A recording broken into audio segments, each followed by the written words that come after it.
Salut à tous, ici Michael, j'espère que vous allez bien. On se retrouve aujourd'hui pour une nouvelle vidéo consacrée au logiciel Blender. Aujourd'hui, on va parler des nouveautés de la version 4.3. Comme d'habitude, on va passer un petit peu en revue tout le patch note. On va voir les fonctionnalités que je trouve relativement intéressantes. On fera peut-être un peu d'aller-retour entre les patch notes et directement dans Blender pour vous illustrer certaines fonctionnalités. Donc voilà, je pense que ça va être assez intéressant.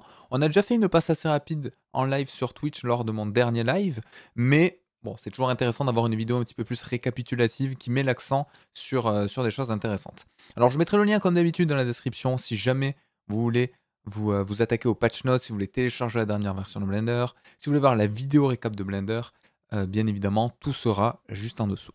Alors on a un magnifique splash screen, donc ça c'est vraiment stylé. Comme d'habitude, normalement on peut télécharger, je pense, la scène qui a été utilisée pour réaliser le splash screen.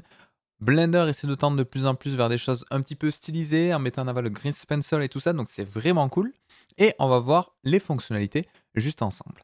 Alors, ils ont catégorisé un petit peu par fonctionnalité, c'est-à-dire que dans un premier temps, c'est surtout tout ce qui est rendu. Après, vous allez voir, ça va être le Geometry Node, le Sculpt, le Grease Pencil, tout ça, tout ça.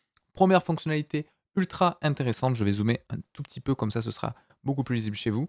On a le Lightning King qui fait son apparition dans Eevee. Alors, Lightning King, c'est quoi? C'est quelque chose qui était déjà présent il y a très longtemps sur Cycles. Ça fait beaucoup de versions qu'il était disponible. Ça permet tout simplement de donner la main à l'artiste sur les éléments qu'il veut inclure ou exclure de l'influence d'un éclairage, d'une light. Donc vous voyez, l'exemple là est relativement parlant. On a une créature avec des yeux, un insecte, je ne sais pas ce que c'est exactement, et en temps réel, il va pouvoir afficher en incluant ou en faisant un include ou un exclude tout simplement différents meshes en fonction d'une light. Ça peut être super intéressant si vous voulez faire par exemple des points de spéculaire dans des yeux comme ceci, sans avoir à influencer le reste du mesh. Regardez, dans le light linking, il va mettre tout simplement le outer eye et il y a uniquement le mesh inner eye qui va être influencé par ça.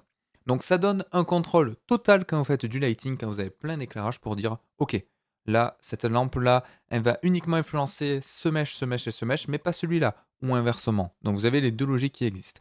Et il y a également, en plus du light linking, le shadow linking, qui est un petit peu la même chose, mais au lieu de couper des éléments qui vont recevoir de la lumière, vous allez couper des éléments qui vont caster, qui vont projeter des ombres. Donc les deux combinés, ça vous donne vraiment le contrôle total. Et ce qui est vraiment cool, c'est que vu que c'est sur Eevee, c'est du temps réel, donc ça c'est assez chouette. Je ferai une vidéo dessus, dédiée vraiment à ce sujet, pour vous expliquer un petit peu comment ça fonctionne. Mais voilà, c'était Feature Previously Available Only in Cycles, c'est-à-dire que la fonctionnalité était uniquement précédemment disponible dans Cycles. Maintenant, c'est sur tous les moteurs de rendu présents de Blender, donc ça c'est cool. Petit à petit, au fur et à mesure des versions, l'objectif de Blender, c'est de rendre compatible tout ce qui était précédemment sur Cycles avec Eevee. Donc ça c'est vraiment chouette. Et vous allez voir que même petit à petit, on a même des fonctionnalités qui arrivent sur Eevee et qui sont pas encore présentes sur Cycles. Donc ça essaie petit à petit de rattraper un petit peu le retard, ça va pas le dépasser en termes de qualité, ça c'est sûr, parce que Cycles, c'est du path tracing, ça lance des rayons, donc il n'y a pas plus précis que ça. Mais pour un moteur de rendu de restoring, donc Eevee, ça reste quand même relativement précis, et petit à petit on arrive à avoir des choses très chouettes avec ça, donc ça c'est cool. Et en termes d'interface graphique aussi, vous verrez qu'il y a plein de fonctionnalités, mais là, il mise sur quelque chose de seamless, de fluide, de simple à utiliser. Là, vous voyez, on a juste à cliquer sur le plus, on drag and drop un mesh et bam, automatiquement ça se met. Donc c'est quand même vraiment cool. On a un nouveau shader présent dans Blender. Il s'agit du Metallic BSDF. Alors, il y a encore des limitations entre Eevee et Cycles. Donc, Cycles propose une fonctionnalité supplémentaire qui est un petit peu pour les utilisateurs avancés, donc c'est pas forcément dramatique. Mais maintenant, on a Metallic BSDF, donc par opposition au Principal BSDF ou Glass BSDF, c'est un shader qui permet de faire uniquement des métaux. Donc, c'est simple d'utilisation. Vous voyez, c'est uniquement ces paramétrages-là qui sont exposés.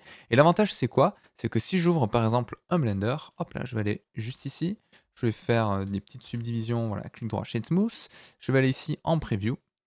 Et le gros avantage, c'est que si je vais dans le Shader Editor, avant on avait quelque chose qui ressemblait à ceci. Alors c'est vrai que si je veux faire quelque chose de métallique, je vais surtout utiliser le métallique, la roughness, éventuellement l'IOR, la normale, la base color, et puis c'est tout. Et tout le reste, on s'affiche un petit peu. Donc ça alourdit l'interface pour pas grand chose. Maintenant, avec le Metallic BSDF, j'ai uniquement d'exposer les paramètres qui m'intéressent. Si je relis ça à ma surface, vous voyez qu'automatiquement j'ai un métal, donc ça c'est chouette. J'ai ma roughness, comme d'habitude, qui change pas. Mais si je mets une base color similaire entre mes deux shaders, que je relis ça, que je mets du métallique roughness à 0, là je suis censé avoir, vous voyez, quasiment exactement la même chose. Il y a une petite particularité autour de mon objet, une sorte de Fresnel, ça c'est le Edge Tint. Donc ça peut être assez intéressant parce que ça permet de rajouter des variations, vous voyez, sur le pourtour de mon objet basé sur un Fresnel. Donc avant on était obligé de simuler ça avec un Fresnel ou un layer weight, maintenant c'est automatiquement inclus dans le Metallic BSDF. Donc j'ai ça, j'ai l'anisotropie, j'ai la normale, j'ai la tangente, donc ça c'est quand même très très cool. Je rappelle que l'anisotropie, par défaut, si vous mettez une valeur là et que vous changez la rotation, ça ne fonctionne pas parce que vous êtes obligé de passer en cycles. Je vais passer par exemple en GPU. Je vais rajouter une petite environnement texture et vous allez voir que là ça fonctionne. Donc ça fait partie malheureusement des limitations, des choses qui ne sont pas encore compatibles. Donc vous voyez, ça c'est de l'anisotropie. Chose qui n'est pas forcément compatible avec Eevee. Vous voyez, Eevee et Cycles. Donc c'est un petit peu dommage qu'il y ait des paramètres qui soient exposés mais qui ne sont pas compatibles avec Eevee. Pareil, là, depuis le début, je travaille en F82 Tint, c'est-à-dire qu'on va teinter notre métal, mais il y a un autre algorithme qui s'appelle le Physical Conductor, où là, pour le coup, on va vraiment gérer tous les paramètres beaucoup plus poussés physiques en termes d'IOR, d'extinction, etc., etc. C'est plus avancé, donc ça va parler à peu de personnes. Si vraiment vous voulez faire des shaders très spécifiques de comportement de lumière, celui-ci est compatible Eevee Cycles, alors que celui-là est uniquement compatible avec Cycles, parce qu'il a besoin de lancer de rayons pour comprendre les propriétés physiques. Vous avez, comme d'habitude, de toute façon, toutes les informations ici. Si vous faites un Read More, vous avez plein d'informations. Et globalement, voilà. Donc on a le F82 Tint, qui est une approximation qui est facile d'utilisation pour les artistes et qui prend les couleurs en tant qu'entrée. C'est ce qui est utilisé actuellement dans le Principal BSDF. Et on a le conducteur Fresnel. Donc elle est plus compliquée à utiliser. Elle a besoin de l'IOR et d'un coefficient d'extinction par couleur, par channel de couleur, en tant qu'entrée. Donc vous voyez, c'est quand même assez avancé. Malgré tout, ce qui est intéressant, c'est que avant, si on voulait faire ce genre de rendu, ce genre de shader, donc on peut faire des choses beaucoup plus subtiles et beaucoup plus précis par rapport à ce qu'on a dans les métaux de la vraie vie. Et avant, on était obligé de passer avec un script OSL personnalisé. Un OSL, c'est quoi? C'est Open Shading Language. Ça permet, pour faire très simple, de coder votre propre shader. Donc on était obligé de passer par là. Donc maintenant, Blender essaie d'interfacer un petit peu tout ça, donc c'est quand même cool. Donc on avait le Glass BSDF, maintenant on a le Metallic BSDF qui permet de faire des métaux de manière simplifiée en exposant uniquement les attributs, les paramètres qui sont nécessaires pour un artiste pour faire son métal comme il faut. Donc ça évite d'alourdir un petit peu tout ça. Donc tant qu'on est dans la partie un petit peu shader, une nouvelle texture. Alors ça tombe un petit peu mal, la vidéo sur la texture procédurale, toutes les textures procédurales est sortie déjà la semaine dernière, donc il faudra que j'en fasse une sur cette texture là. C'est le Gabor Noise. Le Gabor Noise, c'est une texture qui va vous permettre de faire des choses qui ressemblent à ceci. Donc c'est un algorithme bien spécifique qui, mélangé entre eux, vous voyez, en utilisant deux Gabor textures, ça c'est pas avec une seule texture, là c'est deux qui sont entrecroisés, on peut obtenir un côté fibreux ultra intéressant. On a un côté fibreux même qui fait des dessus-dessous par moment, donc ça c'est quand même très très chouette. Donc soit ça peut être utile pour faire des fibres de métal ou autre, mais également pour faire des tissus. Donc quelque chose comme ça, un petit peu plus épais. On pourrait faire un tissu vu en macro ou autre, et ce serait assez intéressant. Donc pourquoi pas plein d'utilisations qui s'ouvrent à nous grâce à sa nouvelle texture présente dans Blender et qui pour le coup là est à la fois compatible avec Cycles ou Eevee. Regardez, si je me mets là et que je mets un petit Gabor texture, je vais pouvoir l'afficher directement juste ici. Donc ça c'est chouette. Si on continue un petit peu, You Shall Pass. Alors ça c'est trop bien, c'est peut-être la feature qui m'intéresse le plus. Vous avez possibilité maintenant de compositer directement avec ce qu'on appelle du multipass, donc multi-AOV directement dans Eevee en temps réel et surtout dans votre viewport. Donc ça c'est très très chouette.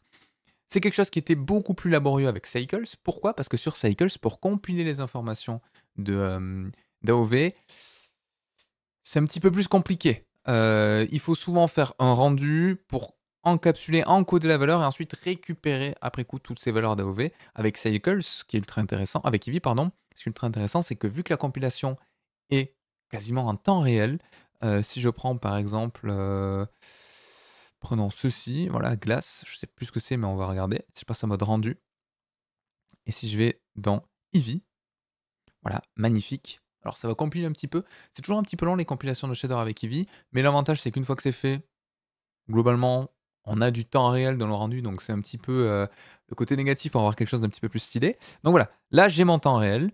Si je passe dans le compositor, par exemple, Use Node, je fais CTRL-SHIFT, clic gauche. N'oubliez pas qu'en haut à droite, on peut passer en Always pour afficher le compositor en temps réel. Donc là, si je mets par exemple je sais pas, un color balance, mais en temps réel, je vais pouvoir le voir dans ma viewport. Donc ça, c'est quand même très très chouette en termes de composition pour avoir quelque chose de très dynamique. Et surtout, le gros avantage, là vous voyez mes AOV, si j'en rajoute, si par exemple je mets du normal, je mets du position, je mets du diffuse light, je mets du shadow par exemple, mais en temps réel, en faisant un CTRL-SHIFT-clic gauche, je vais pouvoir afficher ici mes différentes passes. Vous voyez, en temps réel, je vais pouvoir les avoir directement dans ma viewport. Donc ça, c'est quand même très très cool. Alors, il y en a qui ne sont pas encore compatibles. Vous voyez là, par exemple, Diffuse, à mon avis, il a un petit peu pété un câble, donc il risque de planter. Mais vous pouvez en temps réel afficher vos AOV. Bon voilà, il a arrêté de bugger, c'est juste que ça prend un petit peu plus de temps. Afficher vos AOV en temps réel, et ça, c'est vraiment cool. Alors que si vous passez en Cycles, alors là, du coup, c'est beaucoup plus compliqué, vous voyez. Viewport Compositor Setup, not fully supported, c'est-à-dire que je vais devoir lancer un rendu pour pouvoir afficher mes différentes AOV. Donc ça, c'est un petit peu le côté négatif de Cycles. Donc ça fait partie des fonctionnalités où Eevee est en avance comparé à Cycles. Parce que Cycles est en avance, pourquoi? Parce que c'est du path racing, donc il lance des rayons. Ça a plein d'avantages. L'inconvénient, c'est que du coup, ce qui est une force pour le moteur de rendu est aussi une faiblesse. C'est-à-dire que quand on doit avoir des trucs rapidement en temps réel, comme c'est le cas ici, sur du compositing avec des AOV, on est obligé de faire un premier rendu pour avoir les informations d'AOV. Alors qu'avec Eevee, je confonds des fois les deux, avec Eevee, vu que c'est quasiment du temps réel, la compilation, ça permet d'avoir quelque chose beaucoup plus rapidement. Donc ça, c'est très très chouette. Et du coup, rien ne vous empêche de faire le compositing en temps réel dans Eevee, et ensuite switcher sur Cycles et peaufiner un petit peu les détails sur un vrai rendu. Donc ça, c'est cool. Maintenant, il y a de plus en plus de nodes aussi qui sont supportés par le GPU Compositor, donc ça, c'est également très chouette. Nouveau système d'UV. Donc un nouveau système d'UV qui permet de limiter au maximum les étirements. Donc là, vous avez par exemple un visage avec différents UV qui ont été réalisés. On a ce qu'on appelle le minimum stretch, c'est-à-dire le moins d'étirement possible. Minimum stretch, minimum effort. Minimum d'étirement, minimum d'effort. Donc c'est un UV d'unwrap automatique. Hein. Donc si je vais dans UV mapping unwrap, j'ai le minimum stretch qui s'est rajouté ici, qui est juste en dessous les autres. Et il permet, vous voyez, de limiter au maximum les étirements sur votre surface comparé à ce qu'on avait avant. Donc voilà, c'est à tester. J'ai pas pu l'utiliser, mais bon, visiblement pour des formes un petit peu organiques, ça fonctionne plutôt bien. Plein de modifications en ce qui concerne le Geometry Node. Alors Geometry Node, ils ont rajouté plein de trucs. Il y a notamment une nouvelle zone, comme avant on avait le Repeat Zone ou le Simulation Zone. Il y a un petit peu un nouvel élément qui a été rajouté dans la même optique.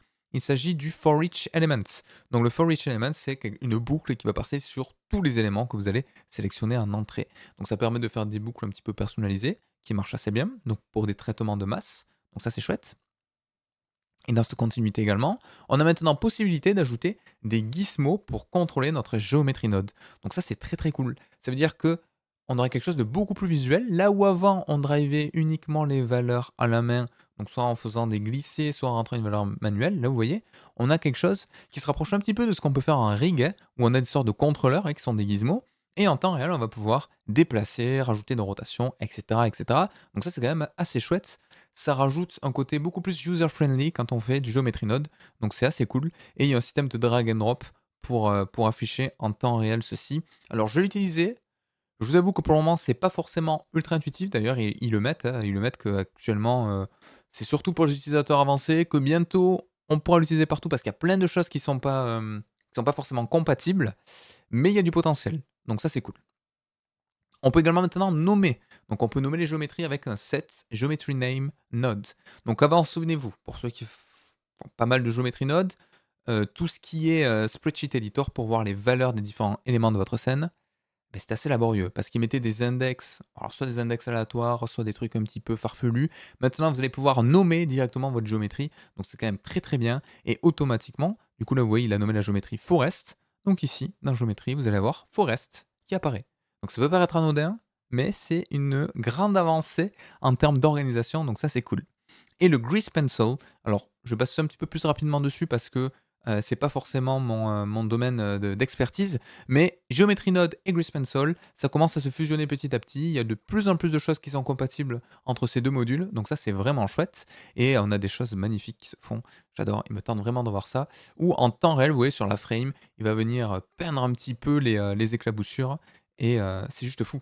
sais pas si vous vous rendez compte à quel point c'est fou que ce soit aussi fluide en temps réel. Vous voyez, sur le Geometry Node, il y a du noise, il y a des trucs de manière procédurale pour venir ajouter une surcouche sur les éléments. Là, il est passé en mode dots. Vous avez vu la différence? Là, il était en mode tracé. Il va passer en mode dot, ça va faire des petits points sur les éclaboussures. Alors, il va le cocher. Ah, je suis revenu au début, super. Il va le cocher maintenant, là, normalement. Bam! Vous voyez, c'est vraiment une note DA. Et facilement, on peut rajouter des surcouches avec les géométries nodes. Donc ça, c'est vraiment, vraiment chouette. Il faudrait que je m'y mette, il faudrait que je teste parce que c'est cool. Plein de nouveaux nodes. Également des nodes de warning qui permettent d'émettre des petits messages d'erreur ou d'alerte dans vos géométries nodes. Donc ça, c'est cool si vous voulez partager des géométries nodes. Imaginons que vous demandiez à l'utilisateur sur un système de scattering de définir une densité, mais vous pourriez mettre un warning si l'utilisateur saisit 0 en mettant densité nulle, donc ça ne va rien afficher dans la viewport. Avant, c'était pas possible, on ne pouvait pas le faire. On n'avait pas vraiment de... Ça, c'est un peu un système de catch d'erreur avec un affichage. Donc c'est cool parce que ça va guider un petit peu l'utilisateur. Vous voyez que ce soit en info, en warning ou en error, donc on peut mettre un petit peu ce qu'on veut. Ça va permettre pour ceux qui partagent les nodes, vu que Blender essaie petit à petit d'uniformiser, de populariser les plateformes de partage de géométrie node et de ressources, ça peut être ultra cool. Donc les fameuses alertes qui s'affichent en plus sans ouvrir le géométrie node directement sur votre stack de modifieurs, donc ça c'est chouette. Un nouveau système de baking pour les nodes si vous faites des choses assez lourdes, donc ça c'est cool. Vous pouvez voir, il y a plein de choses qui sont ultra chouettes sur le géométrie node comme d'habitude. Le Grease Pencil, donc il y a plein de choses qui ont changé. Ils ont carrément recodé de 0 le moteur de Grease Pencil pour plus de performance et pour enlever les limitations qui étaient présentes précédemment. Donc ça, je vous laisserai lire. Il y a plein de nouveaux systèmes d'organisation avec des couleurs qui permettent vraiment de travailler de manière plus claire. Il y a un nouveau système de gradient, donc pour remplir avec un dégradé. Il y a un nouveau système pour supprimer certaines informations dans certains tracés tout en conservant les anciennes informations pour pas que ça supprime des choses qu'on ne voudrait pas. Donc ça également, c'est très très chouette. Donc plein de choses sur le Grease Pencil. Je vous laisse regarder un petit peu en détail si ça vous intéresse les manuels de toutes ces fonctionnalités parce qu'il y a quand même énormément de choses. Et un gros changement sur les interfaces et les brushes. Alors moi, je vous avoue que je m'y fais pas encore, mais si je passe en Sculpt Mode, vous allez voir la grosse différence. Avant, on avait toutes nos brushes à gauche. Là, il y en a beaucoup moins. En fait, ils ont catégorisé par type d'éléments. On a les brushes, on a le paint, on a les masques, etc., etc. Et en fonction de ce que je vais sélectionner, éventuellement, en bas, ça va changer des choses. Donc par exemple, si je passe en Cloth, là, ça va être les nodes du Cloth, général, du général, paint, du paint. Et du coup, ce qui est assez intéressant, c'est qu'ici, vous pouvez même gérer... Alors, je vais enlever... Hop là, je vais enlever ma caméra. Vous pouvez même gérer ici les différents types de brushes. Alors d'ailleurs, c'est un petit peu bugué hein, parce que par défaut, ça met Close. Quand vous cliquez sur Simulation, ça enlève, ça met Simulation. Bon, bref. Ce qui est assez cool, c'est que ça, c'est très modulaire en termes d'éléments. On peut même changer ici, me semble, voilà, le size. On peut afficher les names en dessous. On peut définir par type active, donc ça, c'est cool. Et en temps réel, je vais pouvoir du coup, ici, par exemple, changer et faire les utilisations de mes différentes brushes. Donc c'est quand même assez intéressant. Avant, on les avait tout à gauche. Là, ça permet, vu qu'il y a beaucoup de brushes qui sont maintenant disponibles sur Blender, ça permet de les centraliser à un même endroit. Ils ont changé les icônes, c'est beaucoup plus intuitif. Donc ça, c'est cool. Pour ceux qui viennent de ZBrush ou autre, vous allez peut-être vous y retrouver parce qu'il y a quand même pas mal de similitudes sur pas mal d'éléments. Et surtout, l'avantage, c'est que maintenant, les brushes sont pensés comme des assets et non pas comme des éléments un petit peu différents. Donc là, c'est vraiment des trucs à part entière pour les partages, pour les réutilisations entre projets. C'est l'objectif et c'est très très cool. Donc je pense qu'ils le mettent juste en dessous. Donc également, là je vous ai montré les brushes de Sculpt, mais les brushes du Grease Pencil, c'est également le même principe. Donc c'est vraiment une refonte totale sur l'organisation des brushes. Et voilà, brush égale asset. Les brushes sont maintenant des assets, ce qui les rend beaucoup plus faciles à sauvegarder, à partager et à réutiliser à travers le gestionnaire d'assets. Donc ça c'est vraiment cool. Vous pouvez personnaliser des bibliothèques de brushes. En gros, vous faites votre propre brush, vous dites « Oh là, les settings, ils sont pas mal, je l'enregistre en tant qu'asset et vous pouvez la réutiliser sur les autres projets. » Et ça, effectivement, ça aurait été très compliqué avec l'ancien UI, parce qu'en termes d'UX, de confort d'utilisation, ça aurait été assez laborieux. Donc là, on va voir quelque chose d'assez cool. Donc pour les user interface, également, la partie un petit peu dramatique de Blender, c'est la gestion des docks. Donc maintenant, on peut facilement détacher. Souvenez-vous, avant, ce qui existe toujours, hein, avec Shift clic gauche, vous pouvez détacher quelque chose ici. Maintenant, vous pouvez également, ici, en venant là et en survolant une nouvelle fenêtre, ça va automatiquement la fusionner. Et pour détacher, je peux laisser enfoncer, séparer, et automatiquement, vous voyez, alors soit il va me dire, tu prends tout l'espace, soit si vous sortez de l'écran, hop là, il va me le détacher automatiquement, nouvelle fenêtre. Donc visuellement, c'est quand même beaucoup plus intuitif. Vous voyez, il y a des choses il y a des zones qui apparaissent, qui en temps réel vont venir se déployer, qui sont snappées sur des valeurs assez judicieuses, les moitiés des éléments ou les alignements par rapport aux autres fenêtres. Donc ça, c'est quand même assez cool. Plein de petites informations au survol. Donc ça aussi ultra intéressant. Quand vous avez une texture, que vous la survolez, maintenant vous avez une preview. Donc ça c'est chouette. Vous avez l'utilisateur. Bon, ça, si vous ne travaillez pas en studio ou en réseau, c'est pas très utile. L'espace colorimétrique, la résolution, si c'est une single image ou une séquence d'images, son emplacement, le nom. Donc ça c'est quand même très très cool. Plein de possibilités de changer un petit peu la taille des polices et tout. Souvent c'est vrai qu'il y avait un settings qui modifiait tout. Maintenant ils ont un petit peu allégé tout ça, uniformiser et factoriser toutes les valeurs là.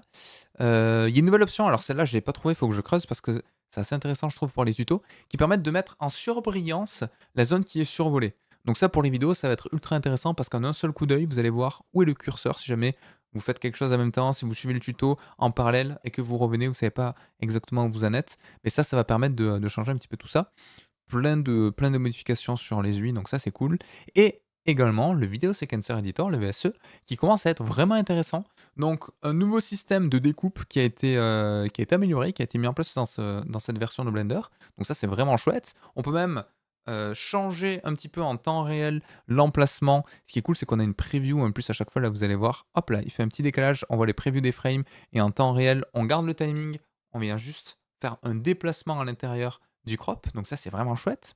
Des outils de snapping pour réaligner les éléments. Donc ça également, c'est cool. Et plein de modifications. Donc des améliorations sur les performances, des améliorations sur le système de gestion de couleurs, beaucoup plus d'optimisation GPU. Donc plein de trucs qui sont vraiment, vraiment chouettes. Le Video Sequencer commence vraiment à être très intéressant. Il faut que je m'y remette. J'avais pas mal utilisé à une époque, mais on est un petit peu dans la bulle, dans l'optique de Blender, c'est-à-dire que si vous voulez faire un projet, en théorie de A à Z, vous n'avez pas à sortir de logiciel. Et ça, c'est vraiment cool. De la modé, aux matériaux, à l'animation, au rig, au rendu, au lighting, au compositing, jusqu'au montage. Et ça, c'est quand même un gros point fort de Blender, notamment si vous n'avez pas forcément du budget pour vous acheter une licence d'un logiciel Autodesk ou autre, pour ne citer que Houdini. Blender, c'est quand même une solution qui est très très cool, qui vous permet de toucher un petit peu à tout. Et pour des projets de petite, moyenne, voire grande envergure, c'est quand même très chouette. Donc vous pouvez ici télécharger, comme je vous disais au début, la scène qui a permis de faire ce magnifique splash screen qui est très très cool. Je vous laisse lire les petits trucs, les petits encadrés qui est en bas, qui sont des fonctionnalités un peu moins importantes, mais qui sont quand même intéressantes. Il y a 2-3 trucs sur l'animation qui peuvent être cool. Là, je vous notamment sur le Motion Pass, qu'ils n'ont pas forcément mis en avant ici sur le patch notes. En tout cas, voilà, c'était à peu près tout pour le tour d'horizon de cette version-là. N'hésitez pas si vous voulez voir des vidéos spécifiques sur des éléments de cette version-là. Je pense qu'on fera très rapidement sur une petite vidéo du mercredi le light linking. Je ferai une vidéo dessus, comme ça ce sera cool, vu que ça vient de sortir. Il y aura certainement pas mal de questions dessus, donc j'essaierai de répondre au maximum de questions possibles. Ça, on va se forcer à l'utiliser, ça tombe bien, on est dans la partie matériel sur la formation, donc on va essayer de voir à quel point on peut pousser cette nouvelle fonctionnalité. Pareil, on s'amusera à faire quelques textures avec le Gabor Noise, qui a l'air très très cool. Le compositing en temps réel avec Eevee, qui est pour moi la fonctionnalité numéro 1 avec le light linking. Pas mal de modifications sur Eevee, très peu sur Cycles au final. Donc Cycles, il y a toujours des améliorations en termes de performance, mais il y a très peu de nouvelles features parce qu'il commence à être quand même assez cool. Alors il y a 2-3 trucs, il n'y a pas de deep, le denoise des fois, il y a des choses qu'on aimerait gérer autrement, mais bon, il a le mérite d'avoir quand même poussé pas mal de choses, donc ça c'est très très chouette. Nouveau système d'UV pour avoir moins d'étirements, plein de fonctionnalités présentes dans le Geometry Node. Ça c'est vraiment aux prémices, je pense que dans quelques versions ce sera vraiment exploitable. Là pour l'avoir testé, c'est costaud, c'est pas très intuitif en utilisation, mais pourquoi pas. Le Grease Pencil, plein de nouvelles fonctionnalités, donc je ne peux que vous conseiller d'essayer si jamais ça vous intéresse. Le nouveau système d'interface des brushes, donc ça c'est très très cool, que ce soit pour le sculpt ou pour le Grease Pencil. Nouvelle interface pour la gestion des docks et des fenêtres, plein de petites informations de type un petit peu infobulle au survol. Donc c'est également c'est très chouette. Et le VSE, le Video Sequencer Editor, qui commence aussi à être assez intéressant. Donc ça c'est chouette. J'espère que cette vidéo vous aura plu. Je suis un petit peu en retard. Cette version-là est sortie la semaine dernière, 7 jours de retard, vous imaginez. Mais bon, j'étais pas mal occupé ces derniers temps. En tout cas, n'hésitez pas si vous voulez voir des vidéos spécifiques, soit à les poster en commentaire vos souhaits, soit venir poser des questions sur le Discord, soit venir les poser directement quand on est en direct sur Twitch, quasiment un soir sur deux à peu près. On fait de la 3D tous les dimanches. Après, on fait du gaming, on parle de 3D, on parle de plein de trucs. Les réseaux sociaux, comme d'habitude, sont dans la description. Je vous remercie à tous d'être de plus en plus nombreux. Bon Blender, et je vous dis à la prochaine. Ciao, ciao.